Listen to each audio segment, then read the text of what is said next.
नमस्कार। मेरे इस नॉलेज वर्ल्ड यूट्यूब चैनल पर एक बार पुनः आप लोगों का स्वागत है। आज हम लोग चर्चा करते हैं बीए पार्ट 2 थर्ड सेमेस्टर के अंतर्गत इतिहास विषय में हर्षवर्धन और उसकी युग पे, जिसमें हम चर्चा करेंगे मुख्य रूप से हर्षवर्धन की राजनीतिक उपलब्धियां, उसके सैनिक अभियान और उसकी धार्मिक नीति पर। तो चलिए आज की चर्चा हम प्रारंभ करते हैं हर्षवर्धन युग पर। 7वीं शताब्दी में उत्तरी भारत का एक शक्तिशाली सम्राट हर्षवर्धन हुआ। गुप्त साम्राज्य के पतन के बाद उत्तर भारत में राजनीतिक एकता स्थापित करने का उसने प्रयास किया। हर्षवर्धन की हम प्रशंसा एक साम्राज्य निर्माता के रूप में, कुशल प्रशासक के रूप में, धर्म, साहित्य और शिक्षा के संरक्षक के रूप में कर सकते हैं। हर्षवर्धन के बारे में जानने का जो प्रमुख स्रोत है, उसमें हम प्रमुख रूप से हर्षचरित, जो कि वाणभट्ट की कृति थी, उसके जरिए जान सकते हैं। हर्षवर्धन के इतिहास के लिए दूसरा महत्वपूर्ण साहित्यिक स्रोत चीनी यात्री ह्वेनसांग का यात्रा विवरण है। ह्वेनसांग एक बौद्ध भिक्षु था और धर्म का ज्ञान प्राप्त करने के लिए वह भारत आया था। 630 ईस्वी में वह भारत पहुंचा तथा 644 ईस्वी तक रहा। उसने हर्षवर्धन से मुलाकात की। हर्षवर्धन के विषय में, उनके दिग्विजय, प्रशासन, धार्मिक नीति का उसने अपने ग्रंथ, जिसका नाम था सी यू की, में उल्लेख किया। इस ग्रंथ की रचना उसने चीन वापस पहुंचकर 646 ईस्वी में की और बाद में इसी यात्रा विवरण के आधार पर हुइली ने ह्वेनसांग की जीवनी लिखी। इसके अलावा हर्षवर्धन के बारे में 2 महत्वपूर्ण अभिलेख भी उपलब्ध हुए हैं। मधुबन, आजमगढ़, उत्तर प्रदेश तथा बांसखेड़ा, शाहजहांपुर, उत्तर प्रदेश। ताम्रपत्र अभिलेख, बांसखेड़ा अभिलेख हर्ष संवत 22 628 ईस्वी तथा मधुबन अभिलेख हर्ष संवत 25 630 ईस्वी का है। इन दोनों अभिलेखों में हर्षवर्धन के राज्यकाल की कुछ महत्वपूर्ण घटनाओं और प्रशासनिक व्यवस्था का उल्लेख है। यहाँ तक कि हर्षवर्धन काल की 2 मोहरें भी नालंदा और सोनीपत में मिली है। हर्षवर्धन के जहाँ तक प्रारंभिक जीवन की बात है, तो हर्षवर्धन का जन्म 590 ईस्वी में हुआ था। उसके पिता का नाम प्रभाकर वर्धन और माँ का नाम यशोमती था। हर्षवर्धन अत्यंत कठिन परिस्थितियों में गद्दी पर बैठा। हर्षवर्धन के बड़े भाई का नाम राज्यवर्धन था और उसकी बहन का नाम राजश्री था, जिसकी शादी कन्नौज के मौखरी शासक ग्रहवर्मन के साथ हुई थी। जब हर्षवर्धन के पिता प्रभाकर वर्धन की मृत्यु हुई, तो उनके बाद राज्यवर्धन थानेश्वर की गद्दी पर बैठा। उसी समय उसे यह खबर मिली कि बंगाल के शासक शशांक और मालवा के राजा देवगुप्त ने कन्नौज पर मिलकर आक्रमण कर दिया है और उसके बहनोई या उसकी बहन के पति ग्रहवर्मन की हत्या कर दी है और उसकी बहन को कैद कर लिया है और उनकी योजना थानेश्वर पर भी आक्रमण करने की है। जब राज्यवर्धन को यह खबर मिली, तो राज्यवर्धन कन्नौज की सुरक्षा के लिए निकल गया। उसने देवगुप्त की सेना को पराजित किया, परंतु शशांक ने धोखे से उसकी हत्या कर दी। राज्यवर्धन की हत्या के बाद 606 ईस्वी में हर्षवर्धन थानेश्वर का राजा बना और राजा बनते ही उसने यह प्रतिज्ञा ली कि वह शशांक और देवगुप्त से बदला लेगा। हर्षवर्धन ने अपनी इस कार्य को पूरा करने के लिए वह कन्नौज की तरफ सेना लेकर बढ़ा। रास्ते में उसे कामरूप के राजा भास्कर वर्मन का एक दूत जिसका नाम था हंस बेग वह मिला और उसने अपने राजा की तरफ से मित्रता की बात हर्षवर्धन के सामने रखी, जिसे हर्षवर्धन ने स्वीकार कर लिया।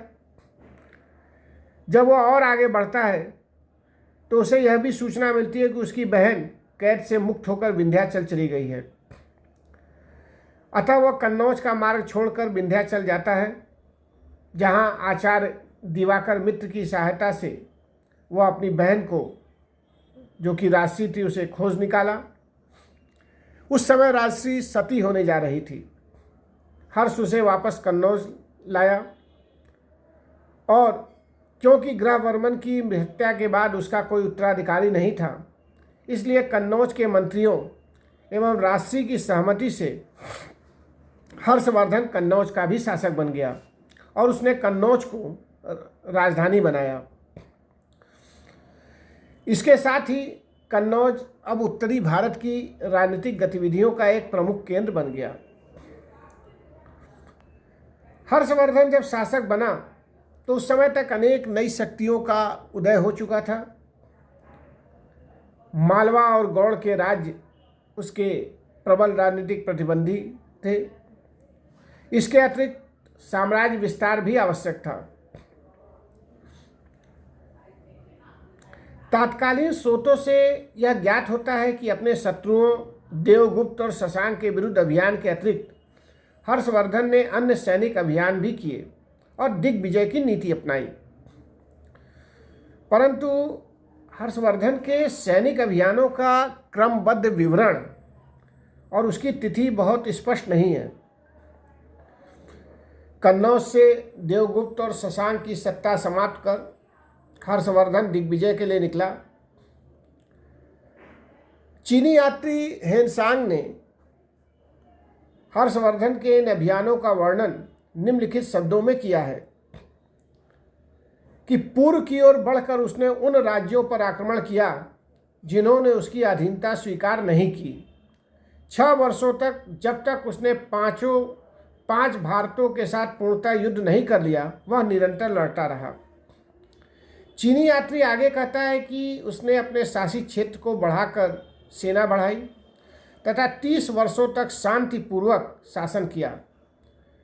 जो इसमें 5 भारत का उल्लेख है उसको एक बार आप जान लीजिए कि 5 भारत के अंतर्गत श्रावस्ती, जो कि पूर्वी पंजाब और कश्मीर का क्षेत्र था, कान्यकुब्ज उत्तर प्रदेश, विंध्य और बिहार का क्षेत्र था, गौड़ बंगाल का क्षेत्र था, मिथिला पूर्वी बिहार, बंगाल और आसाम के कुछ भाग थे और उत्कल उड़ीसा को रखा गया। कुछ चीनी स्रोतों में 5 भारत के स्थान पर 5 गौड़ का भी उल्लेख हुआ है। इस तरह से देखा जाए तो इन दोनों विवरणों में जो जानकारी मिलती है उसके आधार पर हर्षवर्धन की राजनीतिक उपलब्धियों को उसके सैनिक अभियानों के माध्यम से समझा जा सकता है। उसके सैनिक अभियान निम्नलिखित थे। पहला था पूर्वी अभियान। शासक बनने के बाद कन्नौज में जब अपनी स्थिति हर्षवर्धन ने मजबूत कर ली तो वह पूर्वी अभियान पर निकला। उसका मुख्य उद्देश्य शशांक पर विजय प्राप्त करना था। हर्षवर्धन ने शशांक पर विजय प्राप्त की तथा मार्ग में पड़ने वाले अन्य राज्यों को भी अपनी अधीनता स्वीकार करने के लिए विवश किया। कन्नौज और गौड़ के मध्य पड़ने वाले बिहार, बंगाल के अनेक स्थानों का उसने जीता और जहाँ भी वो गया वहाँ के लोगों ने उसकी अधीनता को स्वीकार किया।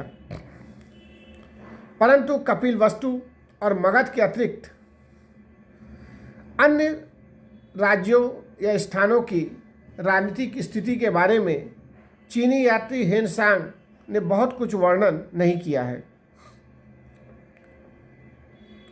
पूर्वी अभियान के परिणाम स्वरूप हर्षवर्धन को अन्य राज्यों की मित्रता भी प्राप्त हुई।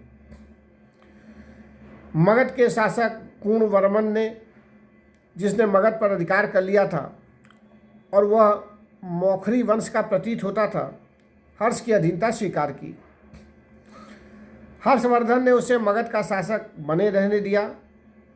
बाद में माधवगुप्त हर्ष का अधीनस्थ राजा बना। इस तरह से मगध पर भी हर्ष का आधिपत्य स्थापित हो गया। चीनी स्रोतों में हर्ष को मगध राज भी कहा गया है। कहीं कहीं उसे महाराजा धीराज की भी उपाधि मिली हुई है। मगध के साथ नालंदा पर भी हर्ष का आधिपत्य स्थापित हुआ।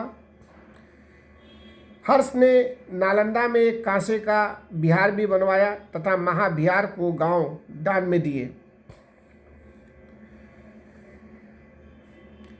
हर्ष के पूर्वी अभियान के बाद कुछ चर्चा हम उसके पश्चिमी अभियान की भी करते हैं। पूर्वी अभियान के बाद हर्ष ने कन्नौज के पश्चिम के राज्यों की ओर अपना ध्यान दिया। कन्नौज के पश्चिम में सतलज और गंगा के मध्यवर्ती क्षेत्रों पर वर्धनों का अधिकार था, परंतु देवगुप्त और शशांक के आक्रमणों ने वर्धनों की शक्ति को कमजोर कर दिया था। अतः इस क्षेत्र में हर्षवर्धन चाहता था कि पुनः उसकी शक्ति और सत्ता स्थापित हो। चीनी यात्री हेनसांग ने इस क्षेत्र के विभिन्न स्थानों को अपने नामों से जो उसने दिए हैं वो संबोधित करता है। ये स्थान निम्नलिखित थे, जैसे कपिता, संकिसा कहते थे, अहिछत्रा, गोबिशान, ब्रह्मपुर, स्थानीश्वर, पारियात इत्यादि।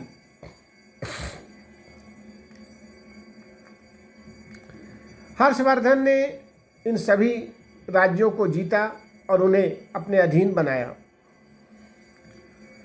इस प्रकार 6 वर्षों के अंदर लगभग 612 ईस्वी तक हर्षवर्धन ने पूर्व से लेकर उत्तर पश्चिमी बंगाल के पुंडवर्धन से पश्चिम में व्यास तक अपना प्रभाव क्षेत्र स्थापित कर लिया था। इसके बाद उसने अन्य विजयों की ओर भी अपना ध्यान दिया। इसमें एक प्रमुख विजय थी सिंध की विजय। सिंध राज्य की सीमा हर्षवर्धन के राज्य से सटी हुई थी, अतः हर्षवर्धन ने इस राज्य पर भी विजय की योजना बनाई। वाणभट्ट के हर्षचरित के विवरण के अनुसार हर्षवर्धन ने सिंध के राजा का युद्ध में पराजित किया और वहाँ से उनसे काफ़ी धन वसूला। इसके बाद हर्षवर्धन ने 620 ईस्वी में पूर्व में पुनः अभियान किया। शशांक की मृत्यु हो चुकी थी और इस बार उसने बंगाल के एक बड़े क्षेत्र पर अधिकार कर लिया। 7वीं शताब्दी में वल्लभी, जो कि आज का गुजरात है, एक शक्तिशाली राज्य था। इसका अधिकार पश्चिमी मालवा पर भी था।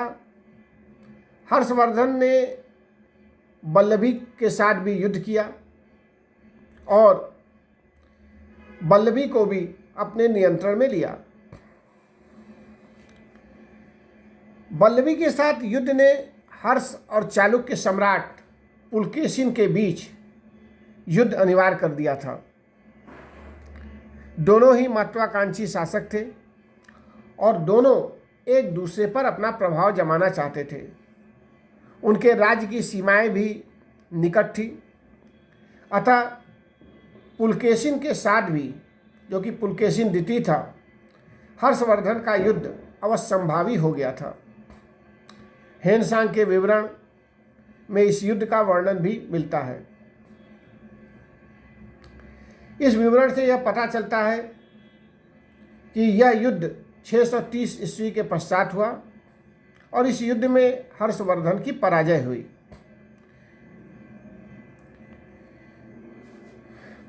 इससे यह स्पष्ट होता है कि हर्षवर्धन पुलकेशिन पर विजय प्राप्त नहीं कर सका। इस युद्ध के बाद नर्मदा नदी दोनों राज्यों की सीमा रेखा निर्धारित हुई। हेनसांग के विवरण के अनुसार हर्षवर्धन ने मध्य भारत पर भी अपना अधिकार किया, जिसमें आज का बुंदेलखंड, ग्वालियर, उज्जैन इत्यादि राज्य थे।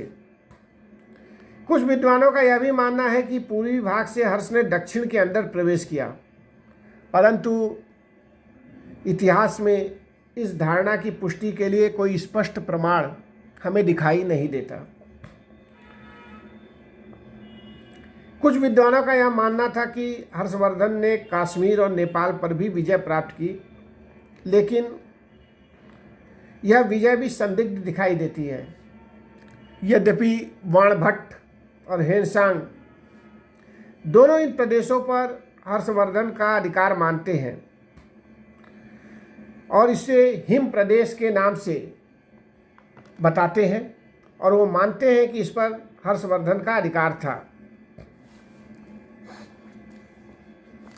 हेनसांग ने यह भी कहा कि हर्षवर्धन ने कश्मीर से गौतम बुद्ध का दांत लाकर कन्नौज के निकट एक संघाराम में स्थापित किया।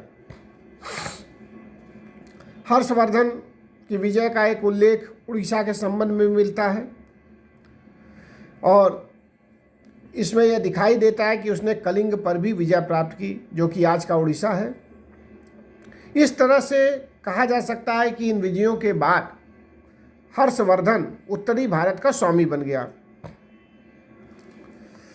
एक तरह से देखा जाए तो हर्षवर्धन के साम्राज्य की सीमा काफ़ी व्यापक हो गई और उसने एक विशाल साम्राज्य की स्थापना की।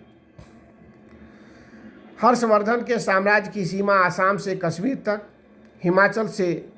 हिमालय से विंध्याचल तक विस्तृत थी। वह संपूर्ण उत्तरी भारत का स्वामी था। नेपाल पर भी उसका अधिकार माना जाता है। यहाँ तक कि कुछ विद्वानों ने उसका साम्राज्य बहुत विस्तृत माना है। इस तरह हम देखते हैं कि हर्षवर्धन अपने युग का एक महान शासक था।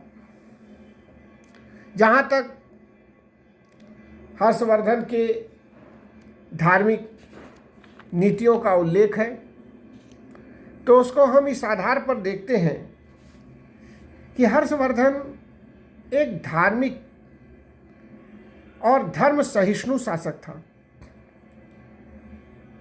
वह शैव मतावलंबी था, परंतु इसके बाद भी उसने अन्य धर्मों को भी समान आदर दिया। वह विभिन्न संप्रदायों के विद्वानों को बुलवाकर उनसे धर्म की चर्चा करता था। यहाँ तक कि अपनी बहन राजश्री के कारण वह बौद्ध धर्म की ओर आकृष्ट हुआ तथा हेनसांग के प्रभाव के कारण वह बौद्ध धर्म का अनुयायी बन गया। हर्षवर्धन के ही प्रयासों से महायानी बौद्ध धर्म का चीन में प्रचार हुआ और भारत में भी इसके प्रसार की गति काफ़ी तेज हुई।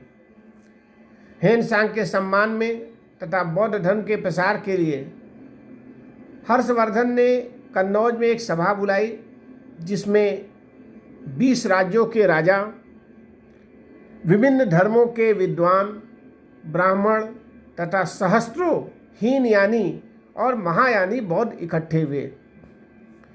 इस अवसर पर कन्नौज में एक विशाल संघारम तथा 100 फीट ऊंचा बुर्ज बनवाया गया। इसमें हर्ष के कद के बराबर एक सोने की प्रतिमा बुद्ध की स्थापित की गई और इसी अवसर पर संघाराम में आग लगने, हर्ष की हत्या का प्रयास और हर्ष द्वारा 500 ब्राह्मणों के निष्कासन का उल्लेख भी हेनसांग करता है। इस धार्मिक सभा ने बौद्ध धर्म में महायान संप्रदाय की श्रेष्ठता स्थापित की। एक तरह से देखा जाए तो हर्ष ने कश्मीर से बुद्ध का दांत मंगाकर कन्नौज में उसे प्रतिष्ठित किया। यद्यपि हर्षवर्धन बौद्ध धर्म का समर्थक था, परंतु इसके बावजूद भी ब्राह्मण धर्म में उसकी अभिरुचि कम नहीं हुई थी। प्रत्येक 5वें वर्ष वह प्रयाग में महामोक्ष परिषद का आयोजन कराता था, जिसमें बुद्ध, सूर्य और शिव की पूजा होती थी। इस अवसर पर वह अपने 5 वर्षों की अर्जित संपत्ति, यहाँ तक कि अपने वस्त्र भी दान में दे देता था। हेनसांग छठे परिषद का उल्लेख करता है। इस अवसर पर 5 लाख व्यक्ति एकत्र हुए और यह परिषद 75 दिनों तक चली। इसमें प्रथम दिन बुद्ध को, दूसरे दिन सूर्य को, तीसरे दिन शिव की पूजा होती थी तथा चौथे दिन दान दिया जाता था। इस प्रकार हर्षवर्धन ने अपनी प्रजा के भौतिक और आध्यात्मिक उत्थान के लिए अथक परिश्रम किया और इसीलिए हर्षवर्धन एक महान शासक था। जहाँ तक हर्षवर्धन के मूल्यांकन की बात है तो इसमें कोई संदेह नहीं है कि हर्षवर्धन 7वीं शताब्दी की भारतीय राजनीति का एक श्रेष्ठतम नायक था। एक कुशल योद्धा था, एक महान साम्राज्य निर्माता था, एक योग्य प्रशासक था और इन सब से बढ़कर एक लोक कल्याणकारी और विद्यानुरागी शासक था। कई विद्वानों ने, जिसमें प्रमुख रूप से आर.एस. त्रिपाठी थे, उन्होंने उसकी तुलना अशोक, समुद्रगुप्त इत्यादि राजाओं से की। अनेक विद्वान उसे अंतिम हिंदू सम्राट एवं साम्राज्य निर्माता मानते हैं। इसके विपरीत डॉक्टर रामेश चंद्र मजुमदार, डॉक्टर देवहूति इत्यादि इसे महान शासक भी नहीं मानते। अंतिम की बात तो ही अलग है। यह भी सत्य है कि हर्ष में समुद्रगुप्त जैसी सैनिक प्रतिभा नहीं थी। हर्षवर्धन के पश्चात ललितादित्य, यशोवर्मन, पाल, प्रतिहार, चंदेल इत्यादि राजाओं ने हर्ष से भी बड़े साम्राज्य की स्थापना की। इसीलिए कहीं न कहीं प्रोफेसर मजुमदार का कथन ठीक दिखाई देता है। उनका कहना था कि उसे भारत का तो क्या, उत्तरी भारत का भी अंतिम साम्राज्य निर्माता मानना भारतीय इतिहास के साथ अन्याय करना है।